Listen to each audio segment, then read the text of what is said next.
అర్థమైందండి. 3 bedroom guest house ఒకటి already work start అయింది, రన్నింగ్లో ఉంది. తర్వాత ఒక స్విమ్మింగ్ పూల్ కడుతున్నాను దీంట్లోనే. తర్వాత ఒక ప్లే గ్రౌండ్, అంటే పిల్లలు ఆడుకునేటటువంటి ప్లే గ్రౌండ్ కూడా కడుతున్నాను.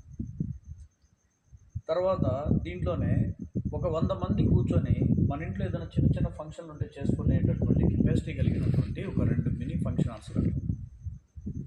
దాంతోపాటు ఒక మండవ అంటే చాలా బ్యూటిఫుల్గా ఉంటుంది.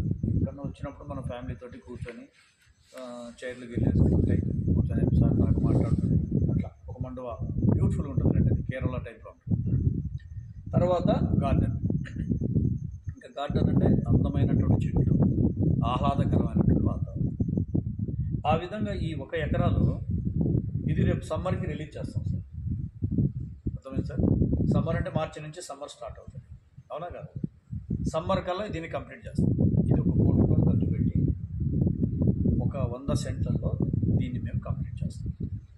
ఇది కంప్లీట్ అయిపోయిన తర్వాత 100 సెంట్లలో ఈ పక్క ప్లాట్లకి వాల్యూ వస్తుందా?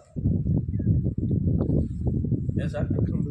సార్ మీరు చెప్పాలా సార్, మీరు చెప్పాలా? 100 సెంట్లలో మినీ రిసార్ట్ నేను కట్టి కంప్లీట్ అయిపోయి ఇది ఓపెన్ చేసే నాటికల్లా ఈ యొక్క ప్లాట్లకి వాల్యూ వస్తుందా?